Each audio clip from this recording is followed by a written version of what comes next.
A very top of the morning to you, student. Today in this video, we are going to start lesson 6 of class 3rd English, which is the miser. So, student, let's read this story. Once there was a very rich man. He was a miser. He ate very cheap food and spent very little money. He lent money to small shopkeepers at a high rate of interest. In this way, he earned a lot of money. Every morning he went out to see the shopkeepers and came home at midday. एक बहुत ही अमीर इंसान था, ठीक है. वो क्या था? कंजूस था. वो सस्ते दाम वाले खाना खाता और वो कम पैसे खर्च करता. वो छोटे छोटे दुकानदार को पैसे उधारी पे देता और उनसे ब्याज लेता. इसी तरीके से वो बहुत सारे पैसे कमा लेता. हर सुबह वो उन दुकानदार को देखने जाता और दोपहर में वो घर वापस आ जाता. The miser had a watchman to look after his house. उस कंजूस इंसान के पास एक वॉचमैन भी था जो कि उसके घर की देखभाल करता था जब वो घर पे नहीं रहता था. The watchman lived in a hut near the gate. He liked fish and his wife cooked it for him every day. The watchman told his wife, "Cook the fish before midday. Our master will be out then. He doesn't eat meat or fish and he will not like the smell of fish." वो जो watchman है वो किस में रहता था? Yes, वो झोपड़ी में रहता था और उसे मछलियाँ बहुत पसंद थी खाने में. इसीलिए उसकी जो पत्नी है उसके लिए हर रोज़ मछली बनाती. वॉचमैन अपनी पत्नी से कहता कि तुम मछली दोपहर से पहले बना देना क्योंकि अपने जो मास्टर हैं उन्हें मीट या फिर फिश का स्मेल पसंद नहीं है. One day the master came home early. एक दिन क्या हुआ, जो मास्टर है वो जल्दी ही आ गया घर. ही वॉक्ड पास द वॉचमैन्स गेट. वो वॉचमैन के हज के पास से निकल रहा था. And caught the smell of fish. उसे फिश की smell I. It was a nice smell and he liked it very much. वो बोलता है कि ये तो बहुत ही अच्छा स्मेल है और वो उसे स्मेल पसंद आता. That afternoon he called the watchman and asked him what were you cooked today. उसी दोपहर में उस वॉचमैन को बुलाता और कहता कि तुम आज क्या बनाया तुमने. ठीक है. The watchman said quickly, I want do it again, so please excuse me. क्या कहता है वॉचमैन कि सर मैं ऐसा कभी नहीं करूँगा, प्लीज़ मुझे माफ़ कर दीजिए. The miser said, don't be afraid, I am not angry. तुम डरो मत, मैं गुस्से में नहीं हूँ. What was your wife cooking, please tell me. तुम्हारी पत्नी क्या बना रही है, मुझे बताओ. The watchman said, we were cooking fish. वो क्या बोलता है, वॉचमैन क्या बोलता है कि हम लोग मछली बना रहे हैं. The miser said, please cook it every day, I like the smell very much. वो जो माइजर है बोलता है कि तुम मछली रोज़ बनाओ क्योंकि मुझे मछली की जो स्मेल है वो बहुत ही अच्छी लगी. The watchman and his wife thought our master is mad but they cooked fish every day. उसका वॉचमैन और उसकी पत्नी सोचने लगते हैं कि अपना मास्टर पागल हो गए हैं क्या, और उसके बाद वो हर रोज़ उनके लिए मछली बनाते हैं. After a month, one evening, the watchman and his wife went to see the master. एक महीने के बाद वॉचमैन और उसकी पत्नी जो है मास्टर के पास गई. So you like the smell of fish? The watchman said to his master, so we cooked it every day, but fish is not cheap. It cost us a lot of money, and I earn only 30 rupees a month. So please give us money for the fish.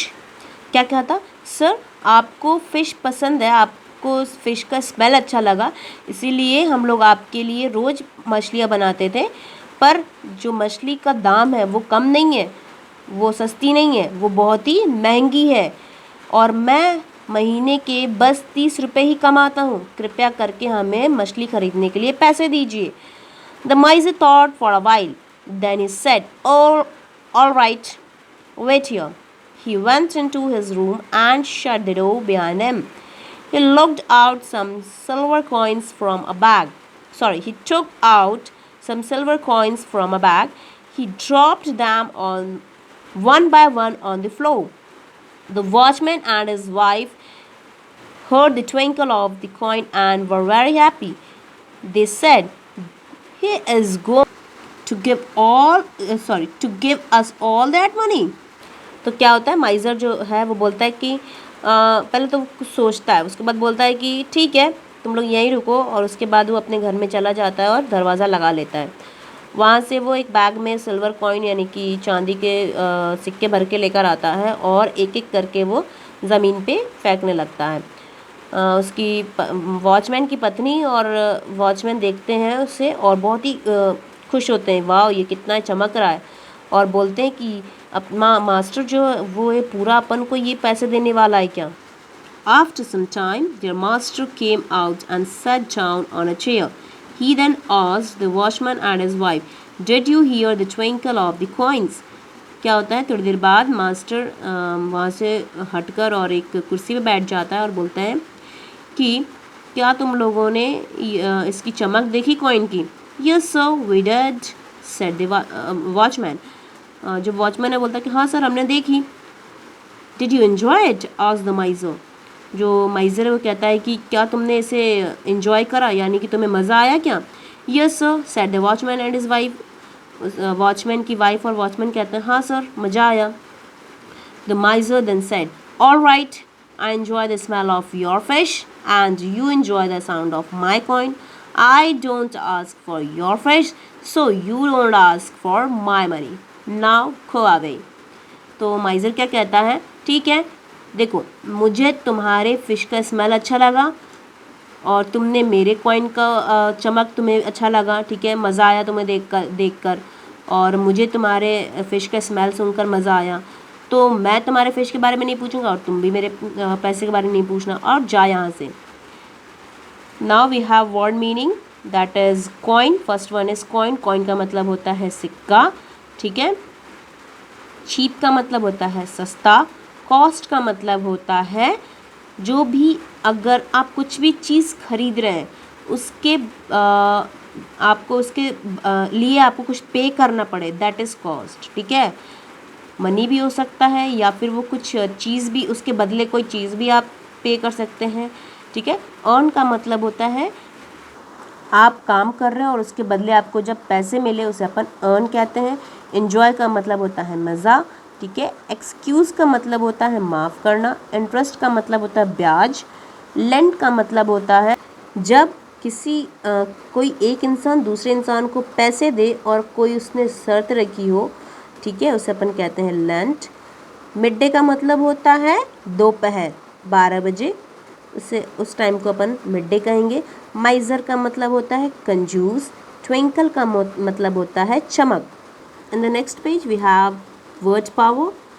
Okay, A part, match the word in column A with their meaning in column B. आपको क्या करना है, आपको दो column दिए हैं, column A and column B, और आपको you have to match it.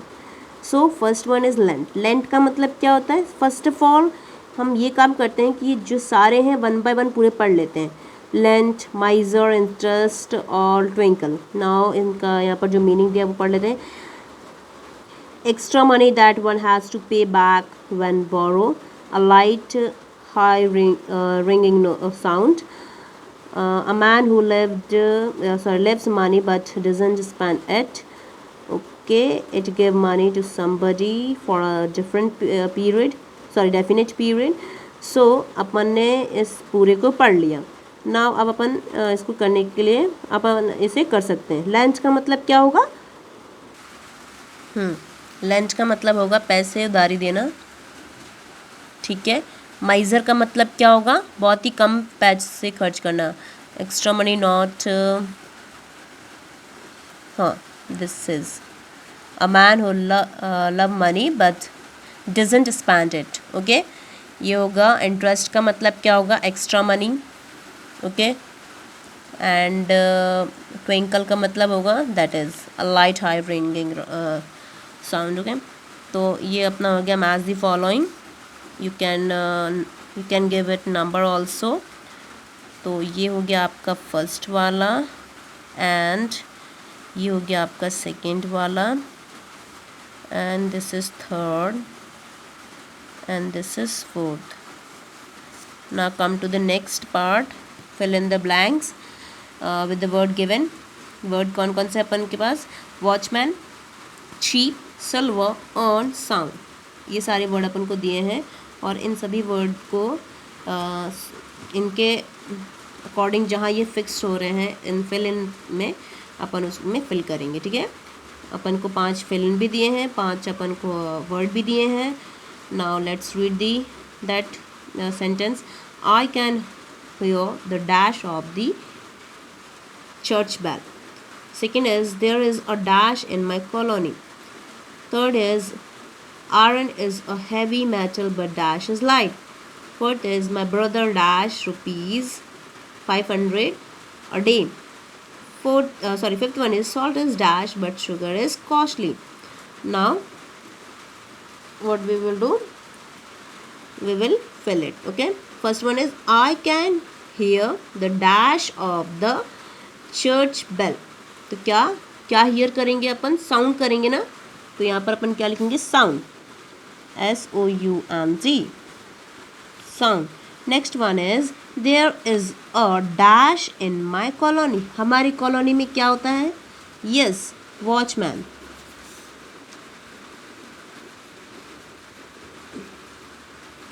ठीक है। And third one is iron is a heavy metal but dash is light. What is light? Yes, silver is light. Fourth one is my brother dash rupees 500 a day. मेरा भाई क्या करता है? 500 महीने का क्या करता है? कमाता है, अर्न करता है। Okay, fourth, earn, sorry. Okay, fifth one is salt is dash but sugar is costly. Salt क्या है? चीप है, सस्ता है, CHEAP, चीप। ये फिफ्थ हो गया अपना। ओके, अपन ने ये पूरा कर लिया। Now we will do comprehension question. Answer the following question. First one is did the rich man spend a lot of money. क्या वो अमीर इंसान था, वो पैसे ज़्यादा खर्च करता था? आप लोग बता सकते हैं नहीं करता था वो, है ना। सो अपना इसका आंसर लिखेंगे अपन। आप इसका आंसर क्या लिखेंगे? No, the rich man did not spend a lot of money. Question number second, what did he who did he lend to? Okay, who did he lend money to? Sorry again, वो किसको पैसे देता था? Who did he lend money to? पैसे किसको देता था? Yes, small shopkeeper को। He lends money to small shopkeeper. Question number third, what did the watchman's wife cooked every day? जो वॉचमैन की पत्नी थी वो हर रोज क्या बनाती थी? यस, फिश बनाती थी। Answer third is the watchman's wife cooked fish every day. क्या? Fish. Yes, the miser like the smell of fish. ये किसका क्वेश्चन? ये इसका आंसर क्वेश्चन क्या होगा? फोर्थ क्वेश्चन का आपका आंसर है। फोर्थ क्वेश्चन क्या बोला था? Did the miser like the smell of fish? तो आप क्या बोलेंगे? Yes, the miser like the smell of fish. Okay, fifth question क्या आपका? What did the watchman want to get from his master? Watchman जो है वो मास्टर के पास क्या लेने गया था? ओके, तो आंसर क्या होगा? The watchman want to get money from the fish from his master. Okay. Question number 6. Did the master give him money? क्या मास्टर ने उसे पैसे दिए थे क्या? So answer is no, the master did not give him money. Master ने उसे पैसे नहीं दिए थे। Question number 7. The miser enjoyed the smell of the watchman's fish. What did the watchman and his wife enjoy? जो कंजूस इंसान था उसने क्या करा था? उसने वॉचमैन के फिश जो उसने बनाई थी उसका स्मेल को उसने एंजॉय किया था। तो वॉचमैन और उसकी वाइफ ने क्या एंजॉय करा था? तो आंसर क्या? The miser enjoy the smell of the watchman's fish. The watchman enjoy the twinkle of silver coin. Next we have grammar in use. Okay, and we have to make a sentence, okay, meaningful sentence from this table. Part A में अपन को ये करना है and part B में क्या करना है, fill in the blanks है अपना, ठीक है। तो पार्ट ए पहले कर लेते हैं अपन। तो मीनिंगफुल सेंटेंस अपन को बनाने हैं, तो लेट्स डू। सो ये रहा अपने 5 सेंटेंस जो अपन को स्टेबल से बनाना था। Raju is an early riser. He woke up at 5 a.m. Okay, at यहाँ पर at आएगा at 5 a.m. Now he goes to school at 9 a.m. Third one is he comes home for lunch at midday. He sleeps early. He goes to bed at 9 p.m. Fifth one is the watchman walks past our house at midday. Now we will do B part. Fill in the blanks in the following sentence using in or at. अपन को in और at का use करके यहाँ पर जो blank दिए गए इनको क्या करना है, fill करना है। So first one is Mohan goes to school dash the morning for, तो क्या आएगा यहाँ पर, अपन में क्या लिख सकेंगे, क्या लिख आएगा यहाँ पर, the sorry the नहीं in, the तो लिखा है by mistake. Mohan goes to school in the morning. Next is his classes begin dash am. कितना am? Yes, at 10 am. His classes begin at 10 am. He comes home for lunch dash midday. What midday? At midday. He comes home for lunch at midday. Fourth one is after school he comes home dash 4:30 p.m. After school he comes home what? Yes, at 4:30 p.m. Fifth one is he plays with his friends dash the evening. So we will write here in. Input कीजिए और देखिए sentence क्या बन रहा है। He plays with his friends in the evening. तो ये अपन ने कर लिया। नेक्स्ट पेज पे आइए, रीड दिस सेंटेंस। अपन को इस सेंटेंस को रीड करना है। I walk up in bright day light, ठीक है। आई climbed up a high rock. Third one is I was a small island, sorry it was yes I was on a small island. Fourth one is this island was hot. Fifth one is he ate very cheap food. Now यहाँ देखिए, in the above sentence the underlined words describe the noun. So describing word are called the adjective. ऊपर जो भी अपन को ये highlight word दिए हैं क्या है, एडजेक्टिव है, जो नाउन को अच्छी तरीके से क्या करें, नाउन के बारे में और अच्छे से बताएं। उन वर्ड को अपन क्या कहते हैं, एडजेक्टिव कहते हैं। अब अपन को यहाँ पर कुछ एडजेक्टिव टेक्स्ट बुक में से जो जो अपना चैप्टर था, लेसन था, उसमें से अपन को ढूंढ के लिखना है। Now list the adjective that's given that have occurred in the lesson. जो लेसन में आए होंगे एडजेक्टिव वो अपन को यहाँ पर लिखने हैं। तो देखिए, तो पहला अपन लिखेंगे रिच, सेकेंड अपन लिख सकते हैं little, small, next high, next a lot of, early, next nice, next one is anger, okay, angry, next is mad, and next is drop. ये सारे अपन ने एडजेक्टिव पढ़े हैं इस लेसन में। यू कैन चेक, है ना, आप इसको फाइंड आउट भी कर सकते हैं अपने इस लेसन से, ठीक है। So this is all about your lesson 6। Have a good day student.